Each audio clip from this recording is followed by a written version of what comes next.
Welcome to another installment of Donning the Armor. This morning we will begin in Deuteronomy chapter 31, verse 1. Then Moses went and spoke these words to all Israel. And he said to them, I am 120 years old today. I can no longer go out and come in. Also the Lord has said to me, You shall not cross over this Jordan. The Lord your God himself crosses over before you. He will destroy these nations from before you and shall dispossess them. Joshua himself crosses over before you, just as the Lord has said. And the Lord will do to them as he did to Sihon and Og, the kings of the Amorites, and their land, and when he destroyed them. The Lord will give them over to you, that you may do to them according to every commandment which I have commanded you. Be strong and of good courage. Do not fear nor be afraid of them. For the Lord your God, he is the one who goes with you. He will not leave you nor forsake you. So now, Moses, getting into what is his last messages to the children of Israel. I'm 120 years old. I'm getting to the point where I can't come in and go. Can't go out of the camp, can't come into the camp. I'm getting too old for that. And the Lord's not going to allow me to go into the promised land anyway, because of the way I struck that rock, because of the way I made him look vain and less than holy in front of you. But the Lord, your God, is going to go in front of you, just like he did to the giant kings, Sihon and Og. He's going to go in front of you and destroy these nations. He's going to drive them out. And on top of that, you have Joshua, who's been in front of you and with you all this time. He's going to go out as well. He's going to go out before you. He's going to lead you. He's going to take my place. Do not be afraid of everybody. Be strong. Be of good courage. Don't be like your fathers. Don't think less of yourself. Your fathers thought they were grasshoppers in the eyes of these giants and in these armies and in these cities. They weren't. They were mighty because of the Lord. They could not be convinced of it, though. Don't be as them, because the Lord your God goes before you. He goes with you. You will have victory because he guarantees you victory. And then, as he says, he will not leave you nor forsake you. He sends them into exile for 70 years. He did not leave his people. He did not forsake his people. Ezekiel, Daniel, Jeremiah, still prophesying through the days of the exile, showing God was still with them. God was still working in their presence. God had not forsook his people, even though he had to punish them. He never left his people. He was there at all times. When they were sent out, when they came back, at all times, God is with his people, never leaving them. When we're at our lowest, God has not left us. He has not forsook us. He is still there with us. Even when we think we have done something unforgivable, he's still there and still willing to forgive us, as long as we call on him for forgiveness. Then Moses called Joshua and said to him in the sight of all Israel, Be strong and of good courage, for you must go with this people to the land which the Lord has sworn to their fathers to give them, and you shall cause them to inherit it. And the Lord, he is the one who goes before you, and he will be with you. He will not leave you nor forsake you. Do not fear nor be dismayed. And we see this often actually with Moses now, but with God speaking to Joshua in the book of Joshua. Be strong and of good courage. Have a strong heart. Have courage. I am with you. The Lord constantly reinforcing this with Joshua. Joshua's been basically the leader and general of the Israelite army since they left Egypt. But he's always had his mentor, Moses. So it's not that he's going to fall into cowardliness, that he's not going to be able to lead. But it's that don't be of good courage, be powerful for this people. Moses is no longer with you. True. But you've been raised up. You have the power to go forth and do this, because it was never Moses anyway. It was the Lord using Moses. You know, sometimes we get caught up in this idea of Moses parted the Red Sea. Elijah called fire down from heaven with the prophets of Baal. Elisha healed Naaman. Elisha brought a child back to life. Elisha did this. Jeremiah did that. Daniel did this. None of those prophets ever did a single thing. Not one miracle was ever performed by a prophet. You have false deliverance ministries now running around pretending to be the prophets of the Old Testament so that they can get money off Facebook and have people write them checks. They're out there doing miracles. Not one prophet in the Old Testament or the New, let alone today, has ever performed a miracle. Ever. The Lord performed a miracle through a prophet. The prophet didn't perform the miracle. The prophet has no power. Samson, his hair didn't give him power. His hair had nothing to do with the power. His hair was a sign of the covenant he made, that Nazarene vow he made to the Lord. Well, his parents really made it by consecrating their child to the Lord to raise him up as a judge. The hair had nothing to do with the power. The hair was a sign of his obedience to the Lord, from whom the power came. Samson only had what the Lord allowed him to have. Moses didn't part the Red Sea. The Lord parted the Red Sea. Moses didn't bring water from the rock. The Lord brought water from the rock. Elijah didn't rain fire down from the sky. The Lord rained fire down at the sky. Elijah didn't create a 3-year drought. The Lord caused a 3-year drought. Sometimes we get caught up in this idea that these prophets do the miracles. The prophets are just there. The Lord does the miracle. The prophet is the tool. That's all. Just the tool the Lord's using in that moment. That's why when you see deliverance ministries today, and you see these people saying, "Oh, I've cast out," so you have done nothing. You have never cast out a demonic spirit. You've paid actors to pretend. But even if on the rare possibility that a demonic spirit actually was cast out in your presence, that still wasn't you. That was the Lord working through you. You just want to take that glory. You want to take a piece of that glory for yourself, because it will help enrich you by the people you're preying upon.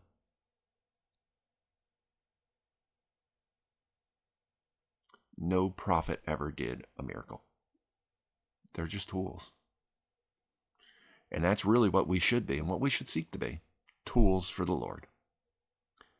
So Moses wrote this law and delivered it to the priests, the sons of Levi, who bore the ark of the covenant of the Lord, and all the elders of Israel. And Moses commanded them, saying, at the end of every 7 years, At the appointed time of the year of release, at the Feast of Tabernacles, when all Israel comes to appear before the Lord your God in the place which he chooses, you shall read this law before all Israel in their hearing. Gather the people together, the men, the women, and the little ones, and the stranger who is within your gates, that they may hear and that they may learn to fear the Lord your God, and carefully observe all the words of this law, and that their children who have not known it may hear and learn to fear the Lord your God as long as you live in the land which you cross over the Jordan to possess. So no one is to be left out. Every 7 years, the law is to be read in its entirety to men, women, children, your servants and your slaves, your bondservants, the people you've conquered, people staying with you, people from foreign lands who have come into your gates, who've come into your cities to do business. Everyone comes so they can hear and fear the word of the Lord, so they can have that all-inspiring understanding of the majesty and might of the one true living God, so they can learn to come into his fold and follow him as well. Then the Lord said to Moses, Behold, the days approach when you must die. Call Joshua and present yourselves in the tabernacle of meeting, that I may inaugurate him. So Moses and Joshua went and presented themselves in the tabernacle of meeting. Now the Lord appeared at the tabernacle in a pillar of cloud, and the pillar of cloud stood above the door of the tabernacle. And the Lord said to Moses, Behold, you will rest with your fathers, and this people will rise and play the harlot with the gods of the foreigners of the land, where they go to be among them. And they will forsake me and break my covenant which I have made with them. So as the Lord is bringing now Moses over, so that he can make in front of all the people, show that the Lord himself is causing Joshua to be the new leader. Because we had that issue with Korah and the sons, of Israel. The sons of Korah and all of that, and Dathan and Abiram. And that they wanted to say, how come Moses and Aaron are the leaders? We've blah, blah, blah, blah, blah. And the Lord had to prove on 2 separate occasions, no, these are my people. These are my leaders. I chose them. So the Lord's doing that with Joshua. He's coming down in the cloud to show all the people, this is your new leader. I will have no argument about it. This is the man I've chosen. But now the Lord's saying to Moses that you're going to go to rest with your fathers, but this people, this nation, will play the harlot with other gods. They will turn from me. They will break my covenant, which I have made with them. They will forsake me. It's not an if. It's a when. They will do it. I know what they will do. Not I will make them do it, but I know what they're going to choose. I know that often people with the choice of life and death, they will choose death. And that's what this nation will do. Then my anger shall be aroused against them in that day, and I will forsake them, and I will hide my face from them, and they shall be devoured. And many evils and troubles shall befall them, so that they will say in that day, have not these evils come upon us because of our God is not among us? And I will surely hide my face in that day because of all the evil which they have done, in that they have turned to other gods. He will forsake them in the idea that he will never leave them fully. He will never forsake them fully. But he will forsake them in the idea that he will remove his hand of protection from them. That he keeps them protected. As he tells them, you can go to the land I've chose to put the tabernacle in, and no one's going to invade your land when you leave, because I protect it. But when you turn from me and you turn to these other gods, that hand of protection that I have over you now, I'm going to remove it. I'm going to forsake you. I'm going to allow that to happen to you. I'm not going to leave you, but I will surely hide my face from you. You won't see my blessings upon you. because of all the evil you've done, that all this will happen because I have allowed it to happen because of your wickedness. Now therefore write down this song for yourselves and teach it to the children of Israel. Put it in their mouths, that this song may be a witness for me against the children of Israel when I have brought them to the land flowing with milk and honey, which I have swore to their fathers. And they have eaten and filled themselves and grown fat. Then they will turn to other gods and serve them, and they will provoke me and break my covenant. Then it shall be, when many evils and troubles come upon them, that this song will testify against them as a witness. For it will not be forgotten in the mouths of their descendants. For I know the inclination of their behavior today, even before I have brought them into the land, which I swore to give to them. I already know what they're going to do. I haven't even taken them into the land yet, but I already know what they're going to do. I already know what their inclination is. I already know where they're going to choose.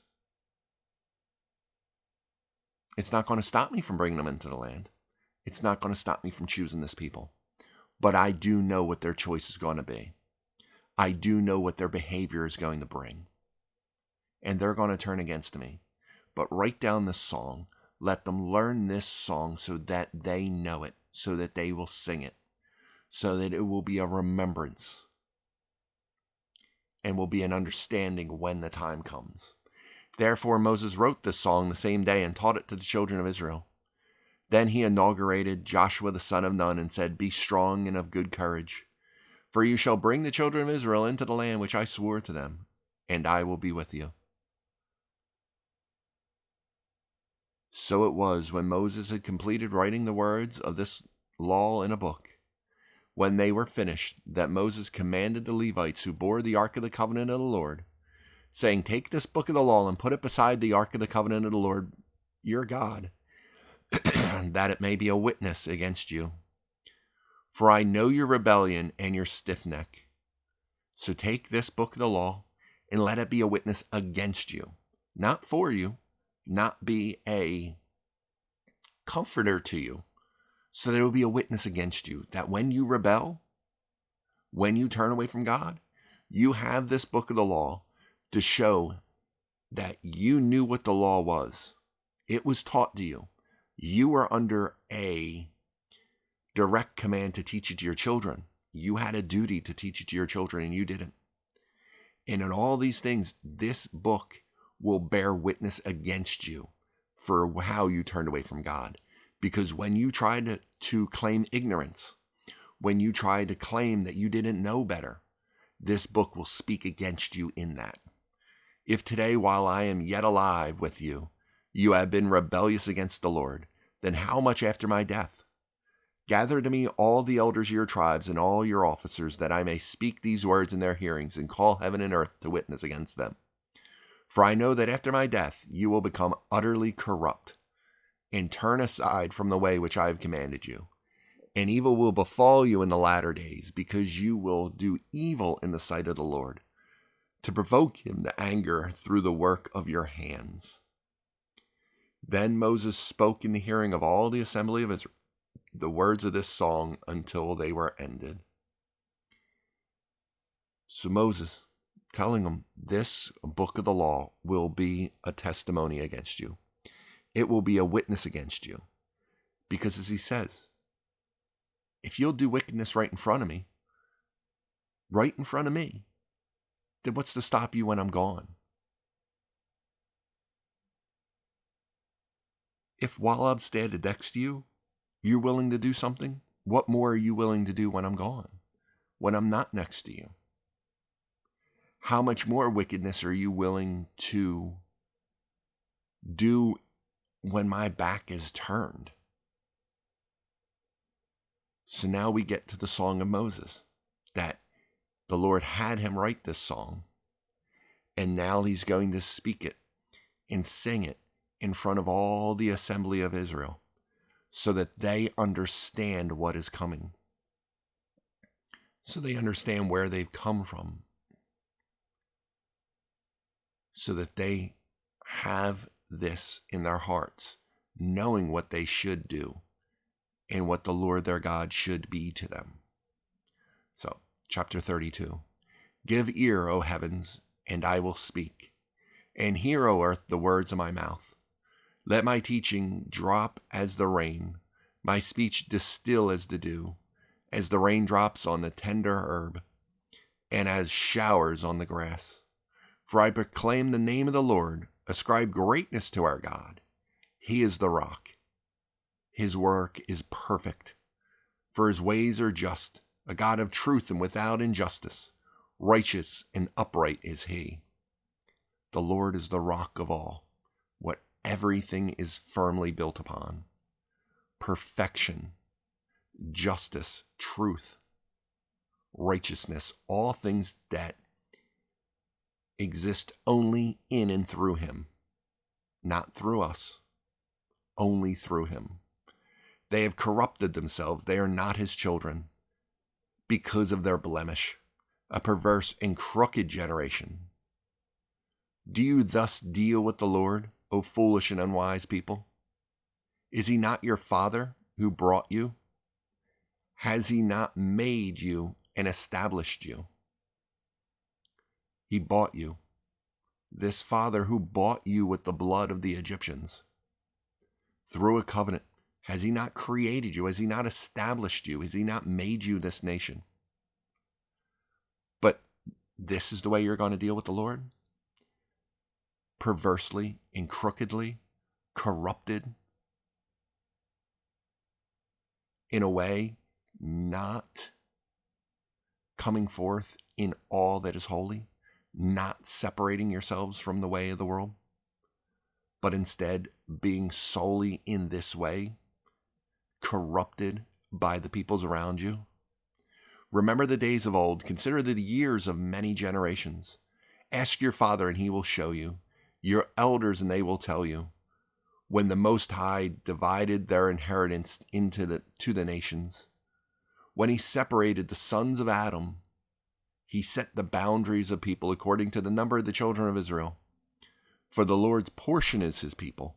Jacob is the place of his inheritance. He found him in a desert land, in the wasteland, a howling wilderness. He encircled him. He instructed him. He kept him as the apple of his eye. So ask all the peoples, because this is the song to be taught to the generations. So when these hardships, when these people turn from the Lord, ask the generations that came before you. Ask them about what had happened, about how the Lord had brought forth the people, created the boundaries, spread them out by lots, gave them all these nations, gave you an inheritance because you are his inheritance. You're his chosen people. He brought you out of a desert. He brought your descendants out of a desert land, a wasteland, and kept you as an apple of his eye, as the jewel of which he fawned over. This special chosen people. As an eagle stirs up its nest, hovers over its young, spreads out its wings, taking them up, carrying them on its wings, helping them to fly, helping them to take their own steps, to soar on their own. So the Lord alone led him. There was no foreign god with him. He made him ride in the heights of the earth, that he might eat the produce of the fields. And he made him draw honey from the rock, and oil from the flinty rock. He brought him up to the highest of mountains, the highest of peaks, to the greatest place among all the peoples around them, so that they can eat good produce from the fields. Draw honey from the rock, because in Israel, normally the bees make their hives actually in rock, so the honey actually is drawn out of the rock. Oil from flinty rocks, curds from the cattle, the milk of the flock, with the fat of lambs and rams of the breed of Bashan, and goats with choicest wheat, and you drank wine, the blood of the grapes. But Jeshurun grew fat and kicked. You grew fat, you grew thick, You are obese, and you forsook God who made him, and scornfully esteemed the rock of his salvation. But Jeshurun, another word for Israel, another name meaning the upright one, when you came into the land, you grew fat. You kicked, you grew fat, and you grew thick. You were obese. And then you became despondent towards God. You became complacent. And you began to see, as Moses had warned in Deuteronomy, that when you came into the land, you suddenly began to think that you were where the blessings came from. You suddenly began to look past the God who provides for you and saw you as the one for whom your blessings flow. That all this became as the work of your own hand. You grew fat. You grew in abundance. You grew in prosperity. And therefore you didn't need your God anymore. When you were wandering through the wilderness, you needed him to feed you every day. You needed him to give you water every day. You needed him to be that cloud above you to keep the hot rays of the sun from you. But now that you're fat, now that you're obese, now that you're prosperous, who needs God? I have all of this abundance. Who needs to rely on God? So you scornfully esteemed the rock of your salvation. How many do that? It's why Jesus said it's tougher for a rich man to go through easier for a camel to go through the eye of a needle than for a rich man to enter the kingdom of heaven. Not because being rich is bad. Abraham was rich. Joseph was rich. David was rich. That's not the issue. It's that in your wealth, you no longer rely on the Lord. You begin to think that you don't need the Lord, the rock of your salvation, the one who the most important blessings will flow, the blessing of eternal life, the blessing of what comes next. If all we're looking at is what we have now on earth, we are looking at a grain of sand and missing the beach in front of us. We're looking at a shrub without noticing the forest.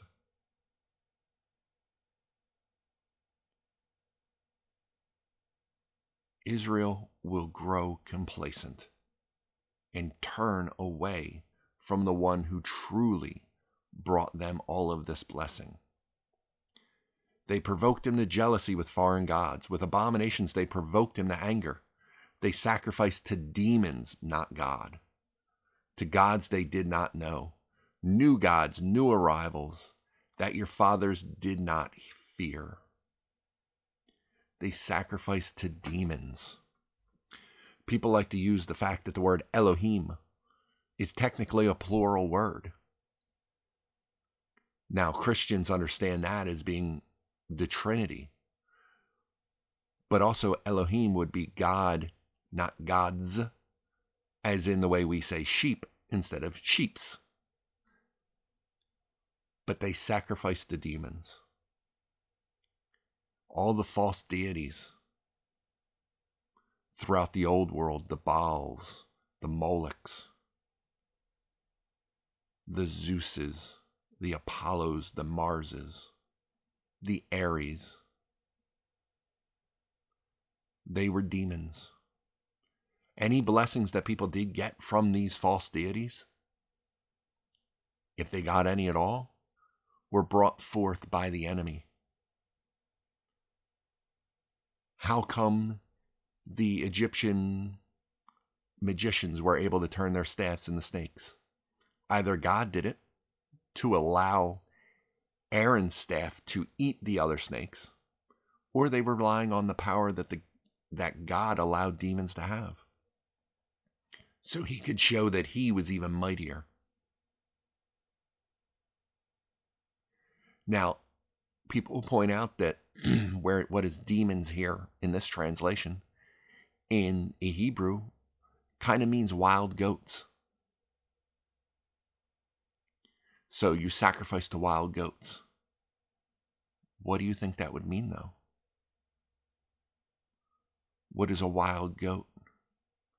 What did they think a wild goat was in their pagan cultures? They had demonic forces. And we've seen demons try to take over animals before. Take the form of animals. The enemy did with the serpent.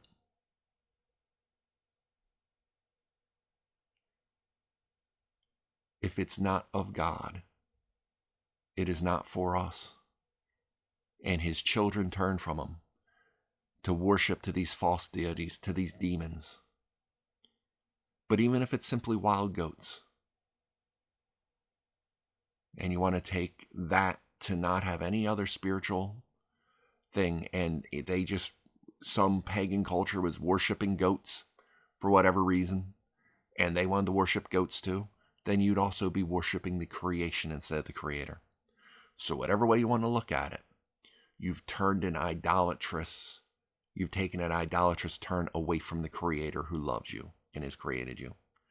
Of the rock who begot you, you are unmindful and have forgotten the God who fathered you.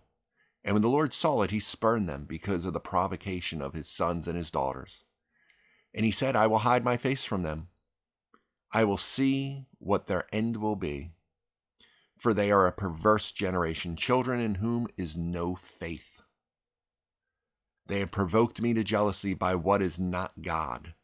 They have moved me to anger by their foolish idols. But I will provoke them to jealousy by those who are not a nation. I will move them to anger by a foolish nation. For fire is kindled in my anger, and shall burn to the lowest hell. It shall consume the earth with her incense, and set on fire the foundations of the mountain.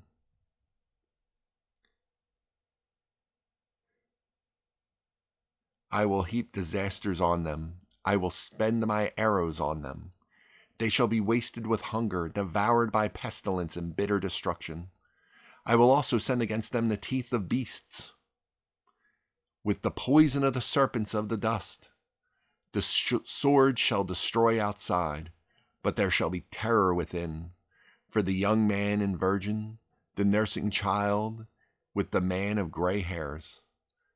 I would have said, I will dash them to pieces. I will make the memory of them to cease from among men.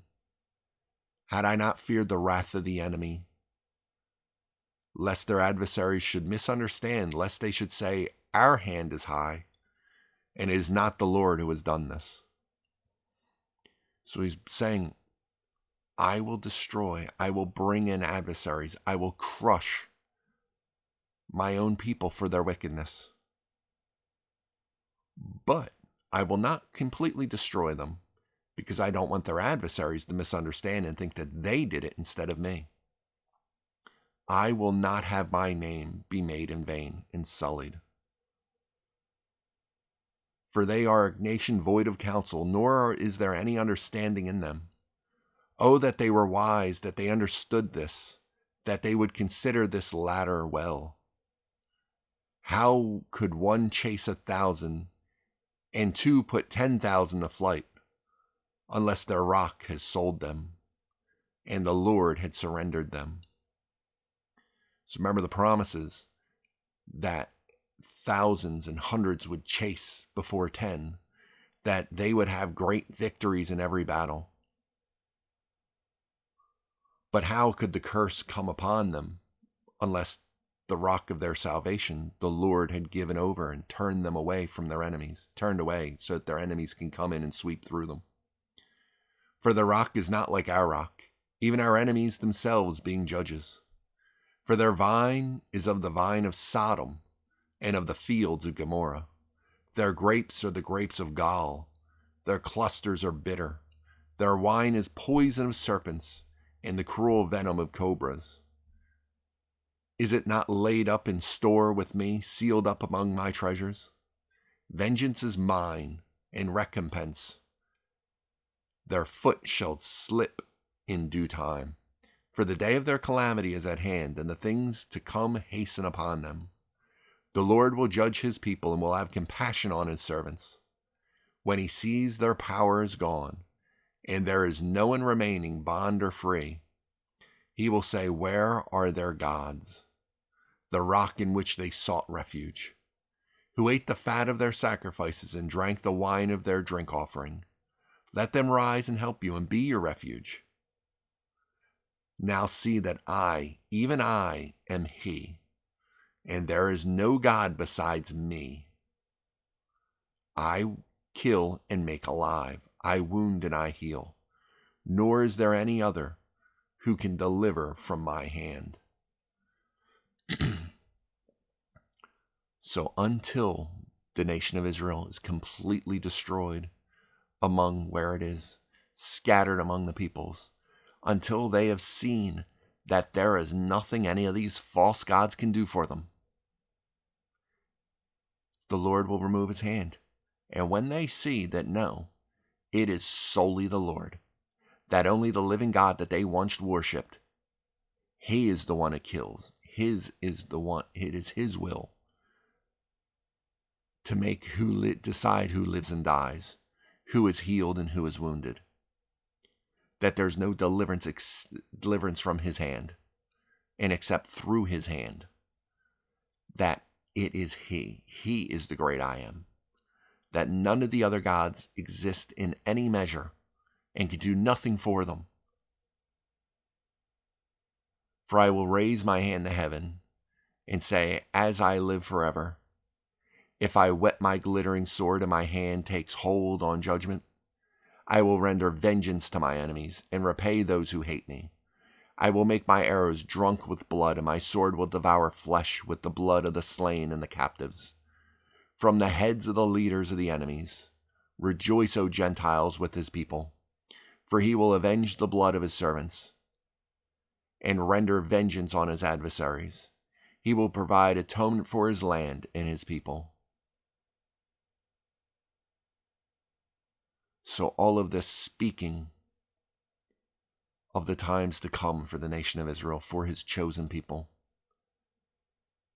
And speaking in almost a duality of the times to come with Babylon and Assyria, with Persia and Rome. Speaking also of the times to come that have not yet come.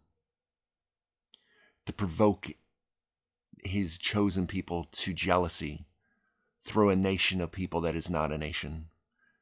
As Paul would say in Romans 11:11, that the fullness of the Gentiles would provoke the Jews to jealousy because they are now numbered among God's chosen people.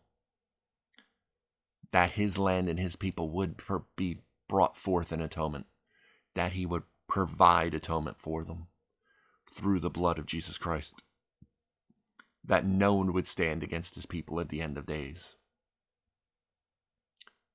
That song is a song of many levels, one that could be looked at through the eyes of being brought out through the time of Judges, through the time of the exile in Babylon, lasting through their time in Persia, and through their time in Rome, but also to the time to come yet. Because they have been scattered again and again, and have been brought forth again, been brought back together. Yet there is still a time of atonement to come, a time where his land will be bought back by the breaking of the seals, when the true time of Jacob's trouble will come,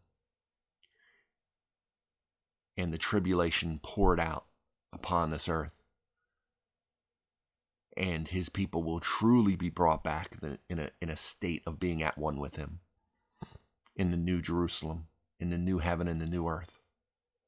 Those times have yet to come. So Moses came with Joshua the son of Nun and spoke all the words of this song in the hearing of the people.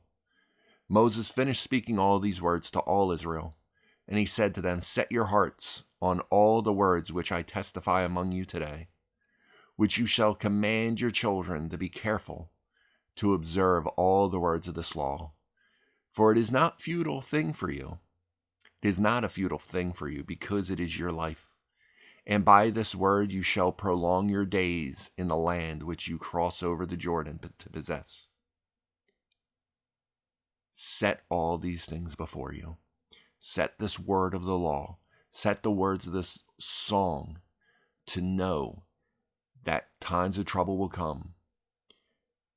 But when you turn back to the Lord, He will be loyal to bring you back into the land.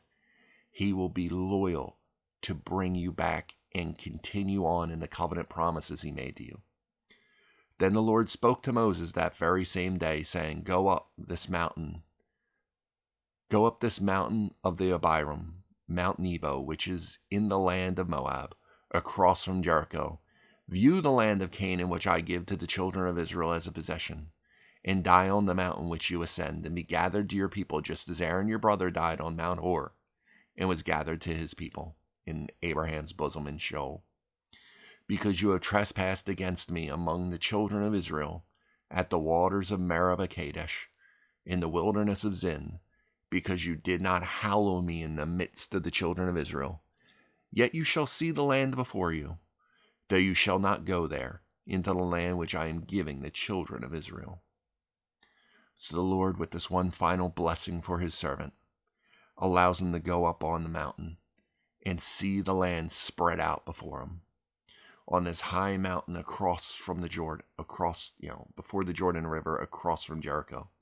That from this mountain he can see the expanse of the promised land. He will not set foot into it, although on the mountain of transfiguration we do see Moses before Jesus, but not in an earthly form. During his earthly form, he is never going to set foot into the promised land, because he did not hallow the Lord. The consequences were to be harsh, but it's also a sign and a symbol that the law could not take us into the promised land. The promised land isn't exactly a sign of heaven, because there'll be battles in the promised land. There'll be sin in the promised land. There'll be failures, there'll be falls, there'll be tribulations. But the law could only take us so far, and we need a deliverer to take us further. They have a Joshua to take them into the promises of God. They have a Yeshua, who is a symbol of the Yeshua yet to come for them, but has come for us. Our Yeshua, our Jesus, has come. The law has brought His people so far. He came, offered His life, fulfilled the covenants of the Old Testament, and brought us into a new covenant, so that we can cross over into the true promised land, into the land of the eternal in the presence of the Lord. Moses given this last blessing to look upon it, to see it in a way that even the children of Israel who are going to cross over will not see. Because even though Moses sinned, even though he did this thing before the people, the Lord still loves Moses. The Lord still is going to reward his loyalty with this last sight of his life being this brilliant image of the promised land. The Lord loves us, will see us through. He has placed this song in Scripture for His children. And maybe it's just because I live in a different era. I live post-Christ, that I can see through this song parallels of what is yet to come as revealed in Revelation, and not just what was going to take place through Chronicles and Kings and Nehemiah and bringing them back through Daniel. In this reformation of the land at the hands of the Persians. Maybe I can see something further and I read that into the text and maybe it wasn't supposed to be there. But I see the promises of the Lord afar off. And I can't wait for them to be fulfilled. But until that time, I will just sit in the finished work of the cross, knowing that the Lord has done it. The Lord has gone forth before us and won these battles. That his promises are coming for all who submit to his Son and put on his righteousness. That's where we shall end it for this morning. I hope this was a blessing for you. I hope to see you back again next time. But until then, be blessed.